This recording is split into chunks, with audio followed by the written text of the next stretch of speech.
룻기서 4장 12절. 여호와께서 이 젊은 여자로 말미암아 내게 상속자를 주사 내 집이 다말이 유다에게 낳아준 베레스의 집과 같게 하시기를 원하노라 하니라. 룻기서의 내용은 짧지만 아주 중요한 의미를 가지고 있습니다. 그래서 그 질문이 룻기에 대한 이해의 관점이 참 중요하다. 대부분의 많은 사람들이 룻기서를 읽으면서 룻이라고 하는 주인공의 어떤 삶의 태도나 또는 그 사람이 가지고 있던 그 순결성이나 또는 헌신함이나 이런 데 이제 관심들을 두기도 합니다. 그러나 성경은 그런 것을 목적으로 하지 않습니다. 그런 부수적인 내용들입니다. 근본적인 목적은 하나님의 분명한 의도가 담겨져 있다는 거.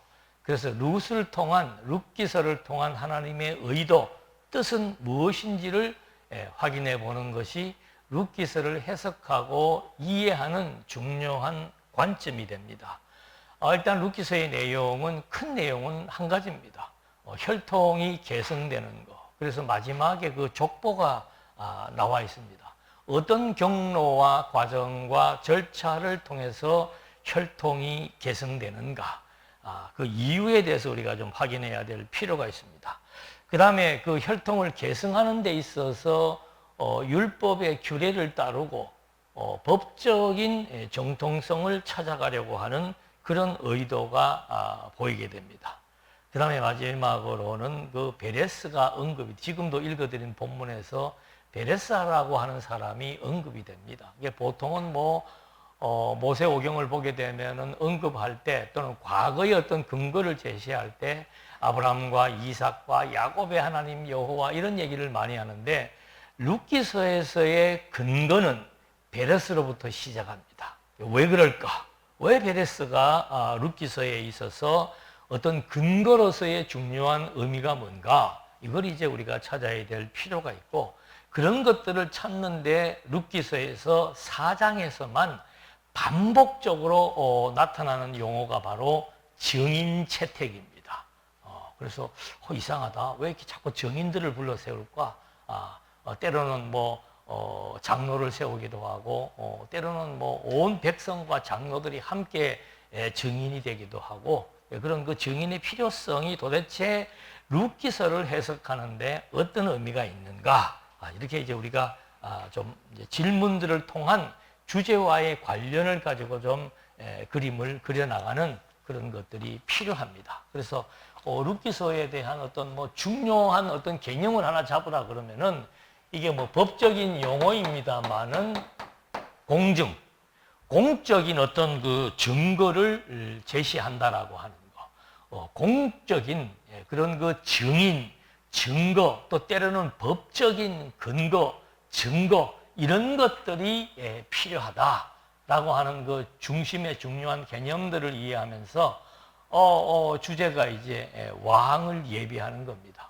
왕을 예비하는 거하고 룻기하고 무슨 상관관계가 있는가? 이것도 굉장히 중요한 의미가 있습니다. 그래서 그 룻기서는 물론 그 사무엘이 기록을 했습니다.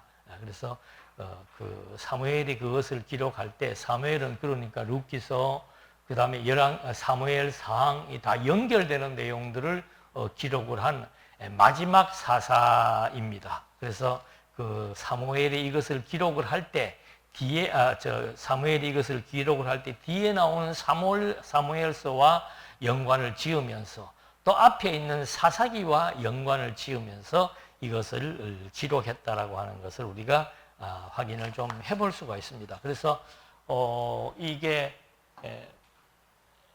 앞에 있던 우리가 지난 시간에 했던 그 사사기의 내용은 말 그대로 하나님께서 가나안 땅을 정복하게 해주었을 때 그 가나안 땅에서 과연 우상을 섬기지 않고 하나님을 섬기는가라고 하는 것을 시험을 했다 그랬습니다. 그런 시험으로 말미암아 1350년 동안 반복되는 과정을 통해서 하나님이 이스라엘 백성들에게 어떤 생각을 갖게 했는가?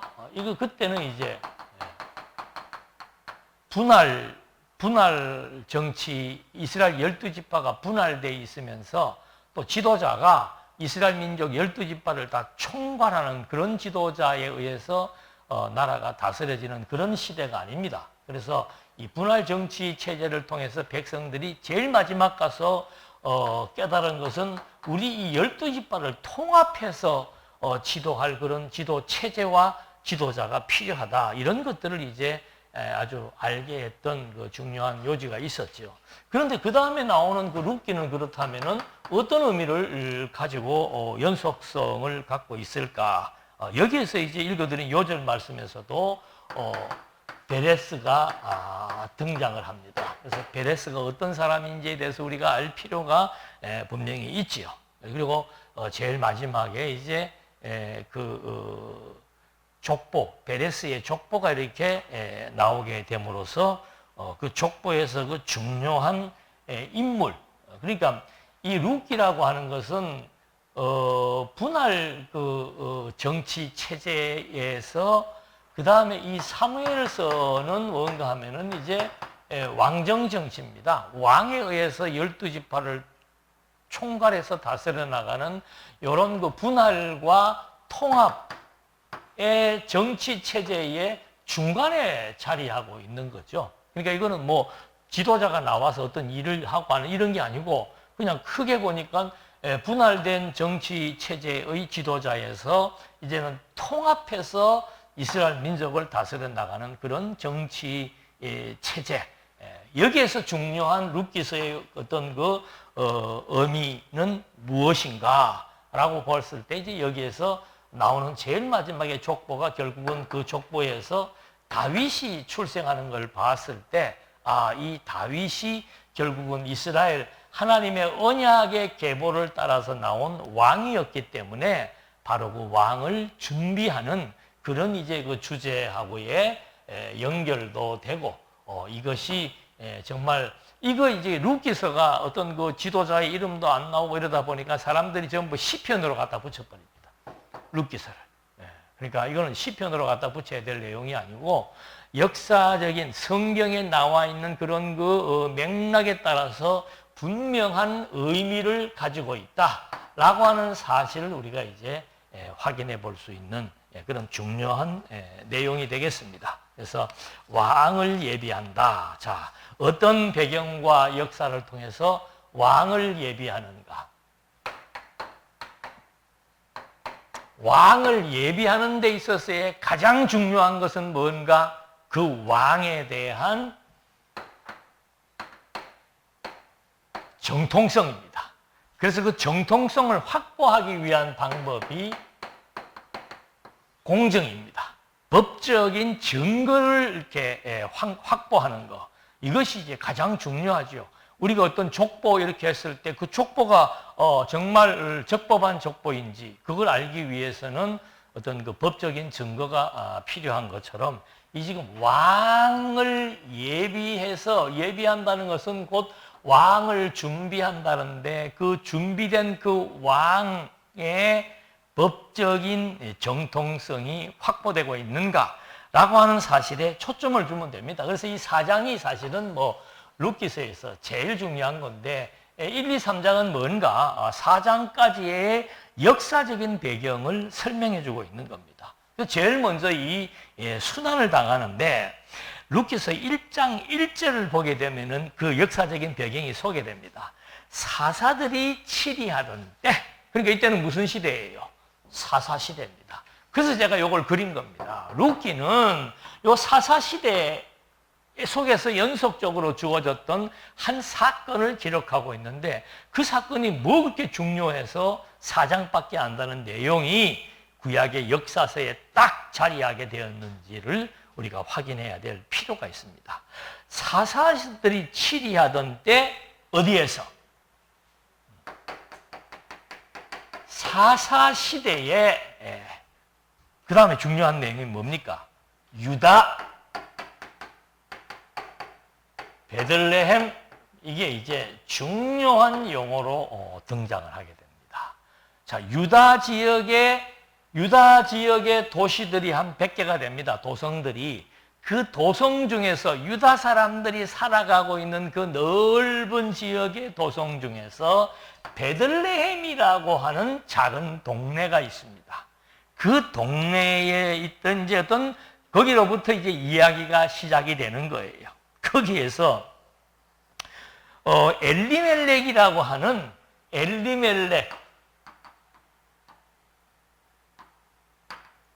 엘리멜렉이라고 하는, 그러니까 베들레헴에 사는 사람은 누구만 사는 거예요? 유다 지파 사람들만 사는 거예요. 그러니까 엘리멜렉 그러면 그 사람은 어디 지파입니까? 유다 지파예요. 그래서 유다 지파에서 엘리멜렉이라고 하는 한 가문의 이야기를 지금 여기서 꺼내는 겁니다. 근데 이제 그때에 이 베들레헴 지역에 흉년이 든 거예요. 흉년이 들어가지고 이제 두 아들과 이 엘리멜렉이 두 아들과 그 아내를 데리고 이제 모압 지방으로 피신을 간 거죠. 자, 모압이라고 하는 것은 뭐 여기가 암몬, 모압 이렇게 되죠. 모압은 누구의 후손들입니까? 아브라함의 조카 룻의 후손입니다. 그러니까 어떻게 보면 뭐 친척의 나라예요. 근데 롯, 알아서 들었습니다. 위로 올리냐, 밑으로 내리냐, 롯. 그래서 내가 지금 지도를 어떻게 그린 거야? 맞네. 이렇게 해서, 여기 이제, 아닌데. 여기가 모압이죠. 여기가 유다 지역입니다. 여기 이제 베들레헴에서 흉년이 들어서 강 건너 이쪽으로 이제 피신을 오게 된 거예요. 거기 가족의 이제 피난사를 이제 설명을 하는데, 여기 거명되는 이름이 엘리멜렉과 그의 아내 누구예요? 나오미. 나오미가 이제 등장을 하는 겁니다.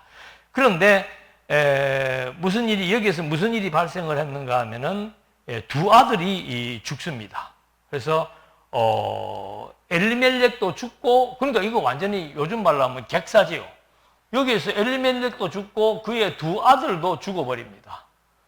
그러니까 두 아들이 있었으니까 누가 있어요? 두 며느리가 있었겠죠. 그래서 이제 그 시어머니가 1장 13절에 보면은 너희가 어찌 그들이 자라기를 기다리겠으며 또 어찌 남편 없이 지내겠다고 결심하겠느냐. 내 딸들아, 그렇지 아니하니라. 여호와의 손이 나를 치셨으므로 나는 너희로 말미암아 더욱 마음이 아프도다. 그러니까 이제 너희들 남편들이 죽었으니까 돌아가라고 공고를 하는 겁니다. 그런데 한 며느리는 이제 고향으로 뭐 돌아갔는데, 한 며느리가 이제 바로 누군가 하면은 룻이라고 하는 며느리입니다. 그 며느리가 이제 가지 않겠다 그러면서 16절에 어머니께서 가시는 곳에 나도 가고 어머니께서 머무시는 곳에 나도 머물겠나이다. 어머니의 백성이 나의 백성이 되고 어머니의 하나님이 나의 하나님이 되시리라. 이거 요즘 우리나라 옛날 말로 하면 한 번 시집 가면은 최씨 문정에 시집 갔으면 최씨 집안에 귀신이 되라 이렇게 하면서 부모들이 옛날에 시집 보냈죠. 그런 사상으로 이걸 접근하면 안 되는 겁니다. 그러니까 이 룻은 무슨 고백을 하는가 하면, 내가 이 집에 와서 며느리가 되었는데 비록 뭐 다 남성들이 죽었어도 나는 그냥 여기에서 뼈를 묻겠다. 왜? 하면서 그 이유가 뭔가 하면은 어머니의 백성이 내 백성이 되고 어머니의 하나님이 나의 하나님이기 때문에 나는 그냥 당신과 함께 이 유다 지파 베들레헴 지역에서 살겠다고 얘기를 하는 겁니다. 그러니까 나는 이 가문을 지키겠다, 그 얘기를 여기서 하는 거예요.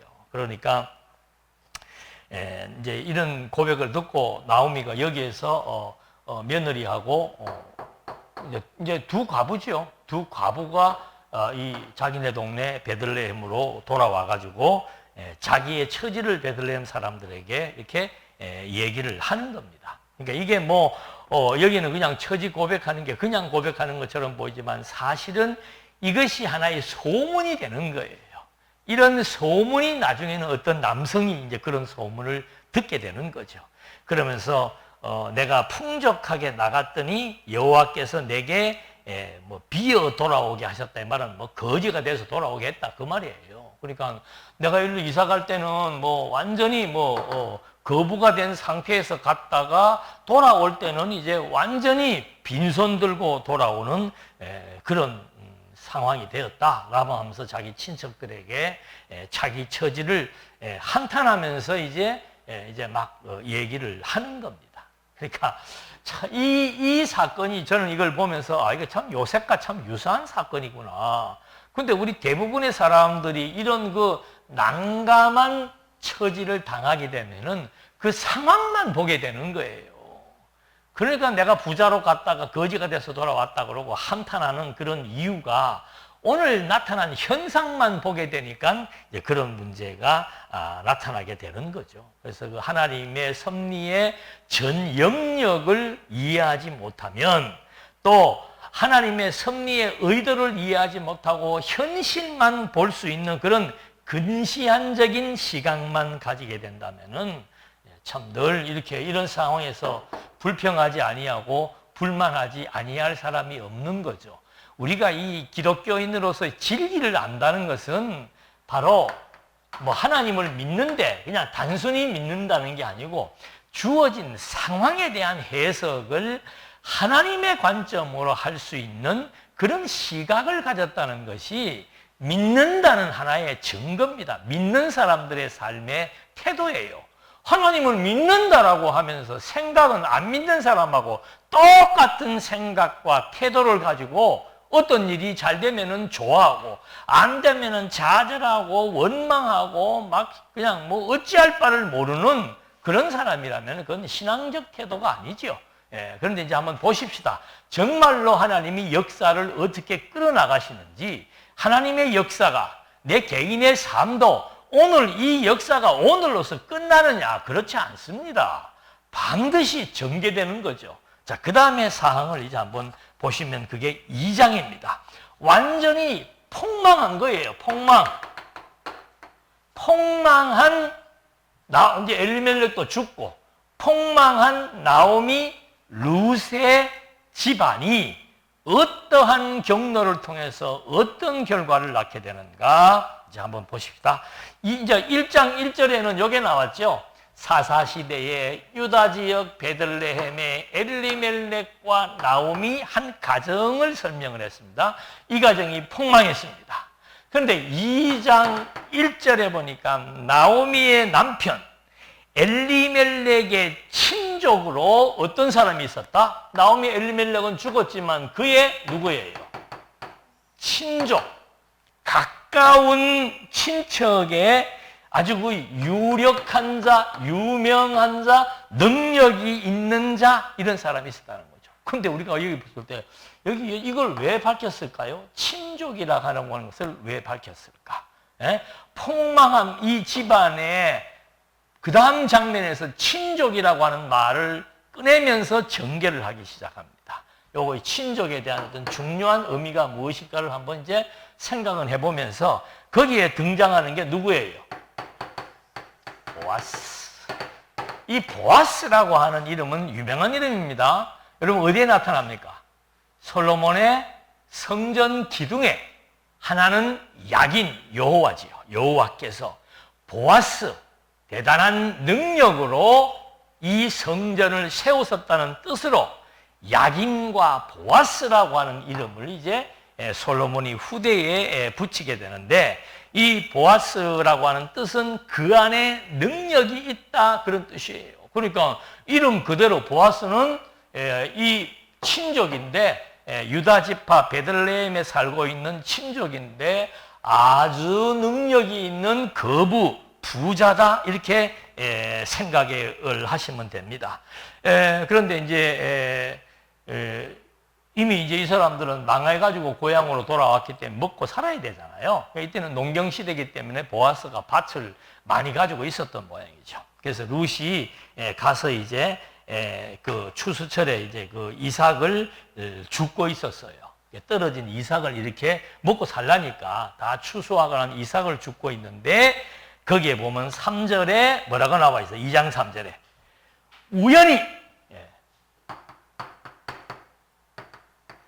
우연히 엘리멜렉의 친족 보아스에게 속한 밭에 이르렀더라. 아니 베들레헴의 밭이 얼마나 많겠습니까? 그런데 그 밭 중에서 누구의 밭에? 보아스의 밭에 우연히 이르렀다고 얘기를 합니다. 근데 우연이라고 하는 말 뜻은 어떤 일이 일어나다 그런 뜻이에요.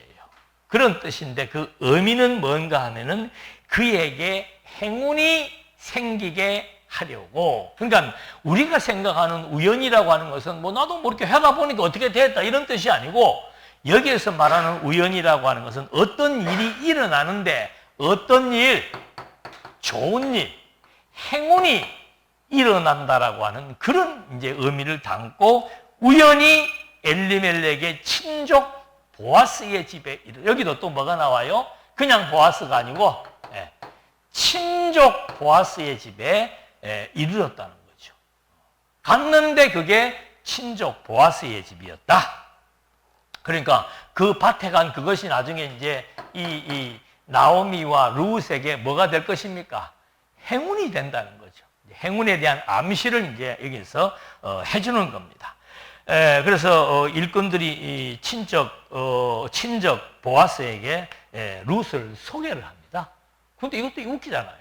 그냥 뭐 조용히 주워 먹고 가면 되는데 같이 있던 일꾼들이 아마 뭐 이렇게 주워 먹지 말고 그냥 정식으로 좀 채용해 달라는 그런 의도가 있었는지 모르지만 하여튼 소개를 합니다. 자, 우연히 갔는데 우연히 보아스의 밭에 갔는데 일꾼들의 소개 천 거지요. 일꾼들의 일꾼들이 보아스에게 소개를 하니까 보아스가 룻에게 이삭을 줍게 하고 먹도록 어떻게 해요? 허락을 하게 되는 겁니다. 근데 재밌는 것이 보아스가 허락한 이유가 있습니다.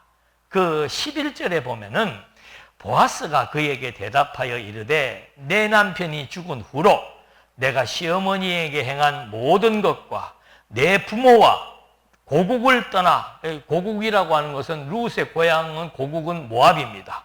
고국을 떠나 전에 알지 못하던 백성에게로 온 일이 내게 분명히 알려졌느니라. 그러니까 모압 여왕이 여기 자기 고향, 자기 고국에 갔는데 여기서 망했어요. 망했으면 여러분 같으면 따라가겠어요? 안 가겠어요? 안 가지. 여기 지금 내 부모 다 여기에 있는데 또 망한 그 집에 가서 뭘 어떻게 하겠다는 겁니까? 그러니까 보통은 안 가는데 이 룻은 여기에서 망했으면 여기에서 망했어요. 자기 고국에서 망했음에도 불구하고 다시 망한 그 집안의 며느리로서 그대로 베들레헴으로 왔다라고 하는 사실을 누가 알고 있다? 보아스가 알고 있는 거예요. 어떻게 알게 되었을까요? 여기에 베들레헴 자기 친족들에게 나오미가 내가 이렇게 됐다고 하고 얘기하고 막 탄식하고 했던 그 일이 이제 소문이 돌아서 보아스에게 알게 된 거예요. 그래서 여기까지가 이제 뭐 2장에 대한 중요한 내용입니다. 그러니까 여기에서 폭망했지만 하나님께서는 나오미의 가문에 무엇을 비추는 겁니까? 행운을 비추는 겁니다. 그 행운을 비춰주는 것이 바로 뭔가 친척 보아스, 유력한 친족 보아스의 밭에서 일을 하게 되었는데 보아스가 룻을 거기에서 그런 일을 할 수 있도록 허락해 주는 그것도 엄청난 일이죠. 이제 친척, 가까운 친족이 거기에서 큰 농사를 짓고 있으니까 거기 가서 일하면 일단 뭐 안정된 직장이 생긴 것하고 똑같은 거예요. 근데 이제 이 일이 여기에서 끝나지 않고 3장에 와가 보니까 이게 이제 상황이죠. 순환이고 순환 뒤에 오는 상황입니다. 자, 이 상황을 보게 되니까 이 정도만 우리가 봐도 이제 아까 1장에서의 상황에서 말씀드렸던 대로 이 정도만 와도 걱정하지 말자 이게 되는 거예요. 어떤 상황과 역경이 주어져도 걱정할 거 없다. 이런 하나의 빛이 우연이라고 하는 행운의 빛이 이제 비치는 것을 확인하게 됩니다. 그래서 이제 3장으로 와서는 기업을 요청하는 내용이 나옵니다. 이 기업이 바로 뭔가? 이게 중요한 게 되는, 이게 이제 완전히 중요한 이제 대목으로 전환이 되게 되는 겁니다. 자, 이 기업이라고 하는 것은 뭐 하나님께서 이스라엘 12지파에게 크게는 많은 어떤 경계선을 주었지요. 그리고 12지파의 각 사람들에게 개개인에게도 하나님이 다 뭘 주었습니까? 재산을 다 준 거예요. 그러니까 그때 재산은 땅이 제일 중요한 거죠. 각 지파의 각 문중에 살 수 있도록 땅을 다 준 겁니다. 그게 기업이에요. 그러니까 그 기업을 이제 여기에 너무 힘드니까 땅을 판 거죠. 나오미가. 그래서 이제 그 판 땅에 대한 문제와 함께 이제 룻의 인생이 어떻게 바뀌는지를 확인해 볼 수 있는 겁니다. 그래서 3장 2절에 보니까 내가 함께하던 하녀들을 둔 보아스는 우리의 친족이 아니냐. 이제 그 룻이 와가지고 이런 상황에 대한 자기가 겪은 얘기를 하는 겁니다.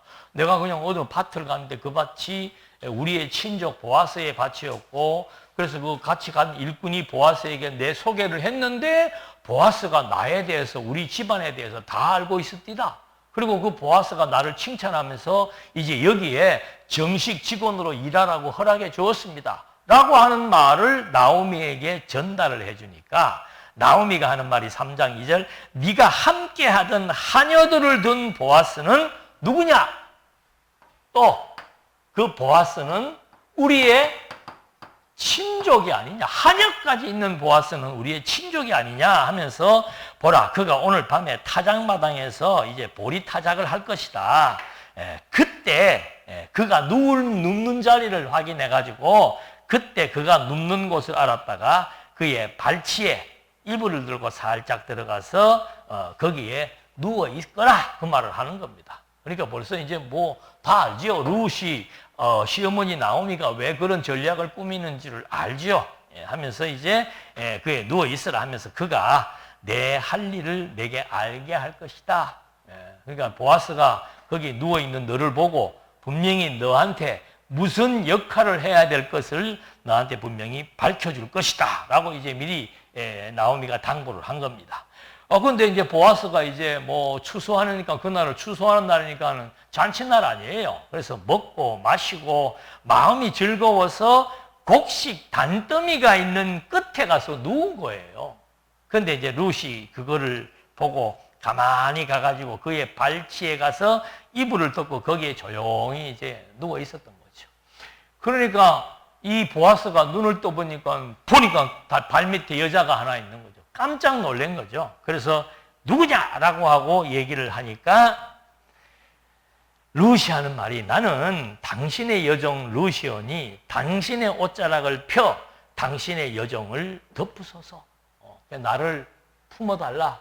나를 당신의 여자로 인정해달라라고 하는 소청을 하는 겁니다. 그러니까 이는 왜 내가 이 말을 하는가? 그 말을 하는 이유는 당신이 기업을 물을 자가 대민이다라고 말하는 겁니다. 그러니까 왜?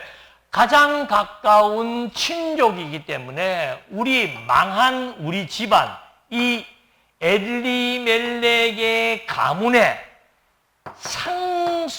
상속자를 이어나갈 수 있는, 그러니까 기업이라고 하는 것은 땅도 있고 두 가지예요. 땅도 있지만 그 땅을 지켜나갈 아들도 필요한 거예요. 그러니까 나는 당신이 우리 가문, 그러니까 유대의 전통에는 가까운 친척이 망하게 되면은 그 가문을 그대로 받아들여서 그 가문을 살리는 그런 전통이 있죠. 그게 율법에는 계대 결혼이라고 얘기하는 겁니다. 그러니까 엘리멜렉의 가문이 망했는데 가까운 친척 보아스가 이 가문을 좀 일으켜달라. 우리 가문의 모든 기업을 당신이 인수인계해달라. 근데 이게 무슨 의미가 있는가 하면은 그냥 인수인계가 아니에요. 이 남의 이 엘리멜렉의 가문을 인수인계하게 되면은 이제 이 엘리멜렉의 가문 중에서 현재로는 룻밖에 없지만 룻까지 데리고 와야 돼. 남아있는 식구들을 다 데리고 와야 되고, 그 다음에 거기에 있는 여자와 혼인관계를 해야 되고, 그래서 만약에 그 여자가 아들을 낳게 되면은 이 사람에게 주어졌던 모든 상속권이 보아스의 상속권이 일로 넘어갑니다. 그러니까 이거 쉬운 일이 아니에요. 아무도 안 하려고 그래요. 잘 안 하려고 그러죠. 그러니까 이제 이 문제에 대해서 룻이 청혼을 하게 되는 거죠. 지금도 이런 전통에 의해서 제가 이스라엘 가서 나는 그때는 그냥 그거 없이 들었어요. 유대인들은요, 한 사람이 망하면은 전부 그 사람을 위해서 막 전적으로 그 사람이 일어설 수 있도록 도움을 줍니다. 그러길래 그런가 보다 했더니 그 전통의 근간이 이거예요. 누가 가까운 집안이 한 사람이 완전히 몰락해 버렸으면 그 집안을 아예 대를 이어주도록 그 집안에 아주 그냥 살아날 수 있도록까지 계대 결혼을 하는 그런 전통이 있었다는 거죠. 그렇게 이제 그런 얘기를 하니까 10절에 3장 10절에 보아스가 이르되 내 딸아 여호와께서 내게 복 주시기를 원하노라. 내가 가난하든 부하거든 젊은 여자를 따르지 아니하였으니, 그러니까 젊은 자를 따르지 아니하였으니 내가 베푼 인애가 처음보다 나중이 더하도다. 그러니까 이 보아스가 이 룻을 볼 때는 참 기특하거든요. 여기에 있을 때도 그냥 여기에 머물지 않고 나오미를 따라왔고, 오직 이 가문을 일으키겠다라고 하는 그 정신 하나 가지고 따라왔고, 다른 젊은 남자들이 찝쩍거리고, 아니 밭에서 일할 때 젊은 남자들이 뭐 얘기가 있었던 모양이죠. 그랬음에도 불구하고 이 룻은 다 거절을 했고, 또 젊다는 얘기를 하는 걸 보니까 보아스는 나이가 많은 사람이었다고 추측할 수 있는 겁니다. 왜? 이거는 사사시대인데 보아스의 아버지는 살몬이고 보아스의 어머니가 누구예요? 유명한 다말이란 말입니다. 그러니까 나이가 꽤 든 거죠. 다말과 살몬의 아들 보아스, 그 보아스에게 이제 보아스는 아직 이제 혼인도 하지 않고 혼자 큰 재산을 가지고 있으니까 룻이 보아스에게 그런 청혼을 하니까 보아스가 당신은 정말 가난하건 부하건 젊은 남자를 따라가지 아니하였고, 그래서 내가 11절에 따라 두려워하지 말라. 내가 네 말대로 너에게 다 행해주겠다라고 하는 얘기를 하면서 나는 네가 현숙한 여자인 줄을 나의 성읍 백성이 다 아느니라. 베들레헴 지역에 있는 사람들이 룻이 어떤 여자인지 다 알더란 말이죠. 뭐 그때나 지금이나 똑같아요. 누가 이런 여자가 어디가 있겠어요? 이런 여자가. 그러니까 정말로 현숙하고 한 가문을 중히 여기는 유대인보다 더 유대인과 같은 하나님을 섬기는 그런 여인이라고 하는 소문이 다 나 있다. 그러면서 참으로 나는 기업을 물을 짜다. 엘리멜렉의 기업을 물을 수 있는, 기업을 상속받을 수 있는 그런 상속자로서의 분명한 사람이라고 하는 것을 여기서 밝혀줍니다. 그런데 문제는 뭔가? 나보다 더 가까운 친족이 있다라고 하는 거죠. 그러니까 엘리멜렉의 가장 가까운 친족이 있고 그 다음 친족이 보았으니까 요 관계를 내가 해결하고 반드시 너를 데려오겠다라고 하는 확신에 찬 얘기에 대한 확답을 받게 되는 거죠. 그래서 여기에서는 이제 완전히 보아스가 룻을 아내로 맞이하겠다라고 하는 의미, 그래서 이 엘리멜렉의 가문의 기업을 다 상속받아서 그 기업을 살려주겠다라고 하는 확약을 받게 되는 겁니다. 그렇게까지의, 왜 그렇게 룻이 그만큼 현숙한 여인으로서 온 베들레헴에 소문이 나 있고 현숙한 여인이라고 하는 사실을 이제 다 알기 때문에 그렇다는 거죠. 그러니까 이 장면만 보면은 탄식하고 절규할 수밖에 없지만 하나님의 섭리는 이렇게 해 나가는 거예요. 우리가 뭐 생각하고 결정하고 판단한다고 되는 게 아니고 그냥 아무 생각 없이 갔는데 하나님은 그곳을 행운의 장소로 지정을 해서 이제부터 룻에게 이 가문을 이어나갈 수 있는 가문의 영광의 역사를 룻을 통해서 이루어 나가겠다는 것이 2장에서 보여졌는데, 그 보여진 그대로 3장에서 보아스가 룻과 확약을 하면서 정말로 내가 이 엘리멜렉의 가문을 내가 이어나갈 수 있도록 계승자로서의 역할을 해주겠다라고 하는 약속을 받게 되는 겁니다. 그러면서 이제 4장으로 넘어오니까 4장 1절에 자, 이렇게 약속을 했다면 기업을 요청했는데 그것을 받아주겠다고 약속을 했는데 한 가지 법적인 문제가 바로 뭔가 보아스보다 우선권이 있는 사람이 있다는 거죠. 그 문제를 해결해야 된다는 것을 이제 보아스가 루스에게 말했는데 4장 1절에 마침 보아스가 성문에 올라가서 딱 앉아갖고 있었는데 마침 보아스가 말하던 기업 물을 자가 글로 지나가는 거예요. 그래서 보아스가 그 사람을 불러가지고 아무개여 이리 와서 앉아라 하면서 그냥 그 둘이서 얘기하지 않고 어떻게 했는가 하면은 장로 10명을 청해가지고 그 소유권에 대한 이전에 대해서 밝혀주는 겁니다. 그러니까 이 룻이 가지고 있는 소유권을 이어야 될 책임이 그 친족에게 있는데 그 사람으로부터 소유권 상속 포기각서를 받는 거예요. 요즘 말로 하면은. 그래서 그 장로 10명을 불러가지고 그 룻의 가장 가까운 친족이었던 사람에게 상속 포기각서를 받는 거죠. 그러기 위해서 10명의 장로를 세워놓는 겁니다. 그래서 4장 6절에 보니까 그 기업 물을 자가 이르되 나는 내 기업에 손해가 있을까 하여 나는 그거 못하겠다 이 말입니다. 아까 왜 손해가 된다 그랬죠? 이거는 기업의 어떤 땅만 내가 상속해서 받아들이는 게 아니고 거기에 있는 여자까지, 그리고 그 여자가 아들을 낳게 되면 그 아들의 이름으로 재산을 등기해줘야 되는 그런 법적인 문제가 있기 때문에 나는 그거 하지 않겠다 그런 겁니다. 그러니까 8절에 기업을 물을 자가 보아스에게 이르되 내가 너를 위해 살아. 이제 보아스는 너에게 넘겨줬으니까 네가 그거 처리해라고 하면서 거기에서 뭘 한다? 신을 벗는다는 것은 유대인의 관습법입니다. 나는 이 문제에 대해서 유대인의 율법적 규례대로 나는 이제는 이 문제에 대해서 깨끗하게 보아스에게 넘겼습니다라고 하는 법적인 증거를 남기는 거죠. 자, 이제 우리가 주목해야 됩니다. 왜 보아스는 그 문제를 얘기할 때 장로 10명의 증인들을 대동했을까? 그리고 그 사람은 보아스에게 상속권을 넘겨주면서 신발을 벗으면서 법적인 증거를 여기에서 제시해 준 겁니다. 인증해 준 겁니다. 왜 이 사람이 공증을 섰을까라고 이제 여기서 밝히는 거예요.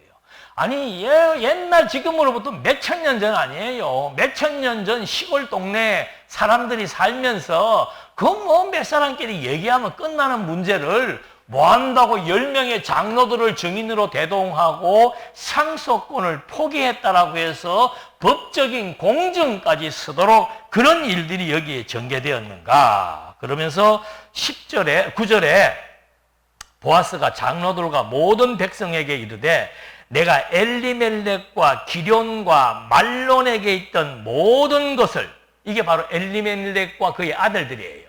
그 집안에 있던 모든 것을 나오미의 손에서 내가 샀다, 상속받았다 그 말입니다. 그러니까 엘리멜렉의 모든 가문에 대한 모든 것들을 내가 이제 상속했다, 상속자로서 내가 다 그걸 내가 샀다 이 말입니다. 그 일에 너희가 오늘 뭐가 되었고? 증인이 되었고. 그러니까 보아스는 증인으로 시작해서 여기에서 보아스는 마지막 증인 세운 것으로 끝을 맺는 거예요. 자, 내가 이제 이 엘리멜렉 가문의 모든 것, 두 아들에게까지 있는 모든 상속권을 이제 포기각서를 받았고 그 다음에 내가 그것을 상속을 내가 승계했다는 말을 여기서 해주는 겁니다. 그러면서 말론의 아내 모압 여인 룻을 사서 나의 아내로 맞이하고 그 죽은 자의 기업을 그의 이름으로 세워. 그러니까 기업의 명의를 누구 이름으로 한다는 거예요. 예. 세워서 그의 이름이 그의 형제중과 그것 성문에서 끊어지지 아니하게 하며 너희가 오늘 뭐가 되었다? 또 증인하죠. 그러니까 상속 내용을 또 한번 확인해 주면서 또 거기에 대해서 증인이 되었다고 얘기해 주는 겁니다. 그러니까 11절에 성문에 있는 모든 백성과 장로들이 이르되 뭐라고 얘기하는 겁니까? 모든 백성들이 우리가 뭐가 되었다? 증인이 되었다. 엘리멜렉 가문의 상속권을 보아스가 사서 그 이름들을 이제 다 그대로 남기겠다고 이제 한 그 일에 대해서 모든 동네 사람들이, 베들레헴이 있는 동네, 유력한 동네 사람들이 다 모여가지고 우리가 증인이 됐다고 얘기를 해주는 거예요. 그러면서 여호와께서 내 집에 들어가는 여인으로 이스라엘의 집 세운 라헬과 레와 두 사람과 같게 하시고, 이제는 이 사람들이, 백성들이 축복을 하는데요. 자, 엄청나게 중요한 일을 치렀다. 한 가문의 몰락을 그냥 보지 않고 그 가문의 혈통도 계승하고 그 가문의 기업도 그대로 상속해 줄 수 있는 그런 고난을 보아스가 사고, 온 백성, 이거 얼마나 아름다운 일입니까? 그 아름다운 일을 해서 온 백성과 사람들이 모여서 박수를 치고 증인이 되면서 제일 처음에 하는 얘기가 뭔가 하면 여호와께서 내 집으로 들어가는 여인으로, 내 집으로 들어가는 여인이 누구예요? 룻이잖아요. 룻으로 말미암아 이스라엘의 집을 세운 라헬과 레아 두 사람 같이 했으면 좋겠다. 이스라엘의 집을 누가 세웠습니까? 라헬과 레아를 통해서 이스라엘의 12지파가 번성되는데 결정적인 일을 한 여인들입니다. 그 여인들과 같이 12지파의 시조와 같이 중요한 일을 룻이 라헬과 레아처럼 정말 이스라엘 민족의 역사에 남는 중요한 여인으로 남았으면 좋겠다. 12절 여호와께서 이 젊은 여자로 말미암아 내게 상속자를 주사 내 집이 다말이 유다에게 낳아준 베레스의 집과 같이 되기를 원하노라. 두 번째는 자, 이 여인 룻을 통해서 누구를 달라? 상속자, 아들을 달라 이 말입니다. 그 얘기를 하면서 누구의 집과 같이? 베레스의 집과 같이. 자, 베레스는 어떻게 태어난 아들입니까? 시아버지와 며느리의 부적절한 관계를 통해서 출생한 것이 베레스입니다. 그런데 왜 베레스와 같다고 얘기를 하는가? 그런 부적절한 관계, 있을 수 없는 죄인의 죄를 지었음에도 불구하고 하나님이 야곱의 가문을 인정해 주어서 거기에서 베레스를 통해서 유다 지파의 가문이 혈통되도록 섭리하신 하나님의 은총의 역사가 베레스를 통해서 이게 아주 중요한 얘기가 나오죠.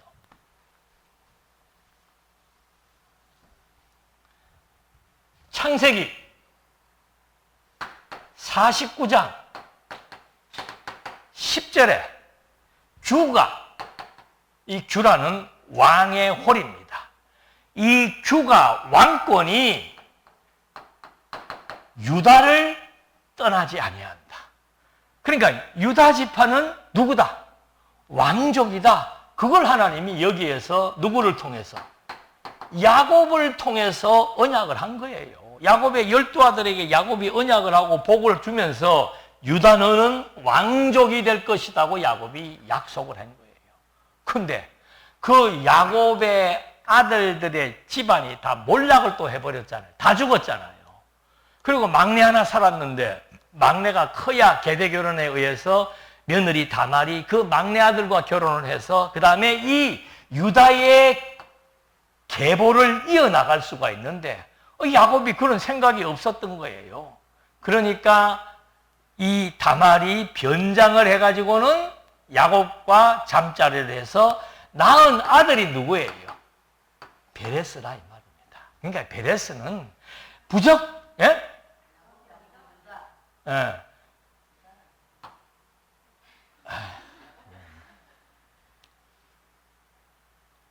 이 베레스는 그 부적절한 관계 속에서 하나님의 은총으로 주어진 아주 중요한 아들이고, 또 더 중요한 것은 유다의 뭐예요?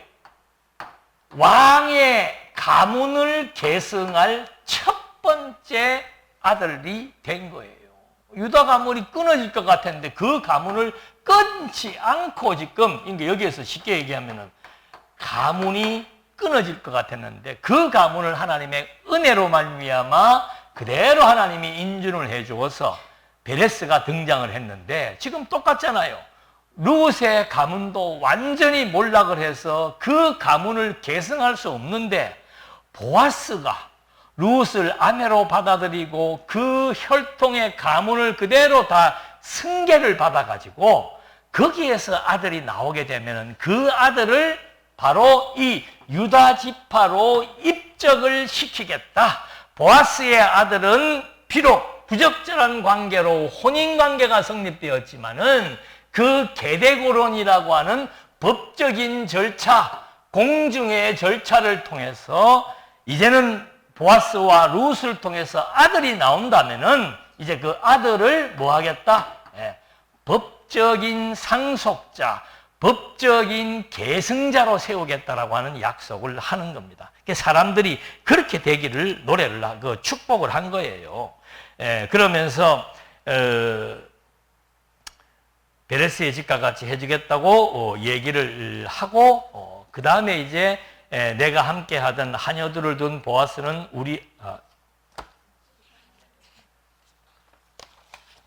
13절에서 이제 이에 보아스가 룻을 맞이하여 아내로 삼고 그에게 들어갔더니 누가? 왜 여호와께서 임신을 하게 합니까? 이 말을 여기 왜 하는 거예요? 예? 여호와께서 임신하게 해서 그 다음에 그가 누구를 낳았어요? 아들을 낳은 거예요. 그러니까 이 아들은 어떤 아들입니까? 지금까지 이제 이 아들의 이름은 이제 좀 이따 나옵니다만 이 아들은 어떤 아들이에요? 수없이 많은 정인들, 모든 동네에 있는 장로들과 백성들이 증인이 되어가지고 이 보아스와 룻의 혼인은 법적인 정통성이 있음을 확증해 주었고, 자, 이렇게 혼인을 해서 아들을 낳는데 그 아들을 누가 낳게 함으로써? 하나님이 아들을 낳게 함으로써 법적인 정통성이 있을 뿐만이 아니고 하나님의 공증, 하나님의 인증에 의해서 이 아들에 대한 정통성을 하나님도 인증해 준 거예요. 왜 이 아들이 그렇게 중요해서 하나님이 이럽니까? 베들레헴 동네가 다 그냥 난리가 나도록 온 동네 사람들이 다 모여가지고 두 사람의 혼인에 대해서 증인이 되고 그 혼인을 법적으로 공증하는 일들이 있었는데, 그뿐만이 아니고 이제 이 사람들이 결혼해서 자식을 낳는데 여호와께서 물론 뭐 다 여호와께서 임신하게 하는 거는 뭐 근본적인 이치입니다만, 여기에서 이 단어를 왜 집어넣냐, 이 말을 여기에다가 왜 사무엘은 집어넣었냐 이 말이죠. 이것은 이 아들은 온 동네 사람들이 인정한 혼인의 상속의 법적 증거에 의해서 태어난 아들일 뿐만이 아니고 법적으로도 하자가 없고 하나님이 또 인정해준 하나님의 아들이기 때문에 이 아들은 무슨 상속권이 있다? 나아가서는 유다에게서 하나님이 주신 유다의 왕권에 대한 상속권이 있는 자로서 이미 이제 명시가 되기 때문에 이 아들이 중요한 아들이 되는 거예요. 그래서 그 다음에 보니까는 이 아들을 이제 낳으니까 여인들이 나오미에게 이르되 찬송할지로다. 여호와께서 오늘 내게 기업 물을 자가 없게 하지 아니하셨도다. 자, 이 아들을 여호와가 주었으니까 이제 얼마나 이게 감사하고 감격스러운 일이냐 하면서 이 아이의 이름이 이스라엘 중에 유명하게 되기를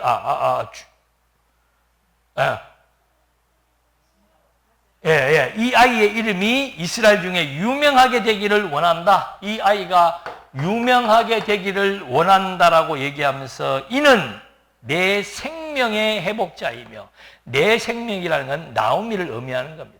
나오미의 가문이 완전히 몰락됨에도 불구하고 소생할 수 있는, 가문의 혈통을 이을 수 있는 그런 아들이며, 내 노년의 복량자라.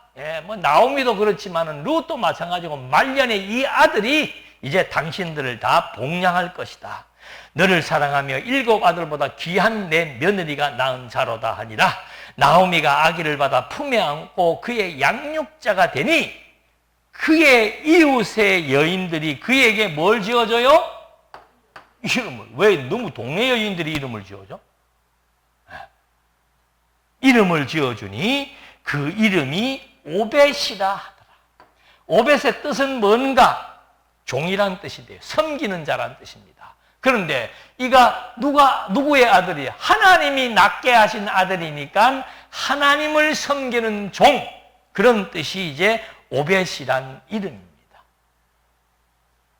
그 동네 여인들이 이름을 지어줬다는 것은 역시 하나님이 낳게 해준 아들, 법적인 정통성, 하나님의 인증에 의한 아들이라는 것을 온 동네가 또 한 번 인증한다는 의미에서 동네 여인들이 이름을 지어준 거라 이 말입니다. 그의 이름을 오벳이라 하였는데 이제 중요한 얘기가 나오죠. 그는 누구예요? 다윗의 아버지인 이새의 아버지였다. 오벳은 이새, 이새는 다윗. 그래서 이 족보가 베레스에서 오벳, 오벳에서 이새, 이새에서 다윗으로 이어지는 유명한 이름, 베들레헴에서 유명한 이름, 능력 있는 자가 될 것이라고 온 백성들이 찬송하기도 하고 그런 언약을 갖고 그런 축복을 했는데 그 말대로 이제 그의 족보는 이렇게 중요한 족보로 자리매김이 된다 이 말입니다. 그래서 그 다음에 나오는 이름이 베레스의 계보는 이러하니라. 베레스 역사적으로 증명해 주는 겁니다. 베레스가 누구를 낳고 해서 그 다음에 오벳이 나왔고, 오벳은 이새를 낳고 이셋은 다윗을 낳음으로 말미암아 롯과 한 무너진 엘리멜렉의 가문이 회복된다라고 하는 것은 그 가문이 유다 지파였는데 그 유다 지파의 한 몰락한 가문을 하나님이 다시 승계해서 상속자가 나게 해서 그 상속의 계보를 따라서, 상속의 혈통을 따라서 베레스처럼 베레스, 보아스, 그리고 오벳, 그리고 이새와 다윗의 이름이 거론됨으로써 이제 이스라엘 사사시대에 왕이 없음으로 말미암아 백성들이 자기 소견에 좋은 대로 해서 350년 동안 고초를 겪었는데 이제는 하나님의 약속대로 창세기 야곱의 축복대로 이 무너진 가문을 다시 하나님이 일으켜 세우셔서 그 가문에서 다윗이 출생하는, 이스라엘의 왕이 출생하게 되는 하나님의 약속된 계보가 하나님의 뜻과 보호와 능력에 의해서 한 가문을 세우심으로 말미암아 이 혈통, 아브라함과 다윗, 그리고 예수 그리스도의 혈통으로 이어지는 베들레헴에서 가장 중요한 이름, 바로 다윗이 베들레헴에서 출생을 합니다. 오벳이 베들레헴에서 출생을 합니다. 보아스가 베들레헴에서 출생을 했습니다. 바로 그 베들레헴에서 하나님의 아들 만왕의 왕 그리스도가 베들레헴에서 출생함으로 말미암아 세계 인류 역사의 함도가 바뀌게 되었고, 하나님의 나라가 바로 베들레헴에서 출생한 하나님의 아들 그리스도를 통해서 하나님의 아들이 건설되고 확장되어지는 이 엄중하고 막중한 역사가 바로 이 베들레헴으로부터 시작되었다는 사실. 그 베들레헴에서 출생한 그리스도가 오늘을 살아가는 우리들에게 새 생명을 주어서 하나님 나라의 백성으로 삼아서 하나님의 나라를 실현하는데 거기에 역사적인 증인으로 동참하게 하시는 하나님의 섭리 역사. 이것이 한 가문의 무너짐으로부터 시작되었다는 사실에 우리가 주목할 수 있습니다.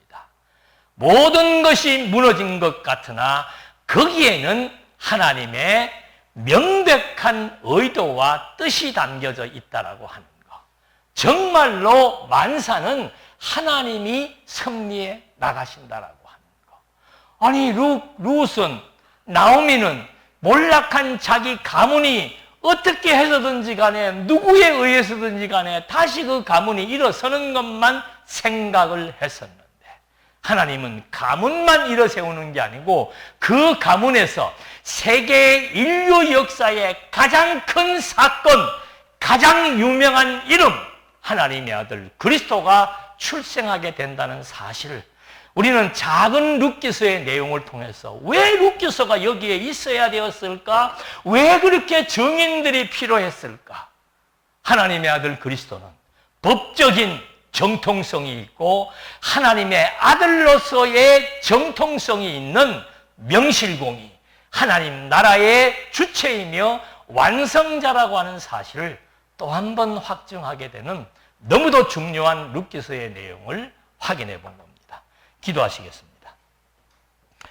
은혜와 사랑이 풍성하신 하나님 아버지, 한치 앞을 모르는 우리 인생들, 늘 눈앞의 것만 생각하는 우리의 인생길 하나님이 함께해서 정말 하나님이 우주와 만물을 역사하신다는 장엄한 역사뿐만이 아니고 가장 작은 우리의 인생 역사까지도 주관하시며 하나님의 섭리의 역사는 2000년 전이든 4000년 전이든 영원한 시간 세계 속에서 끊임없이 이루어짐으로 말미암아 하나님의 능력과 살아계심의 확증을 오늘 우리 모두에게 갖게 하심에 다시 한번 감사드리며 예수님의 이름으로 기도드립니다. 아멘.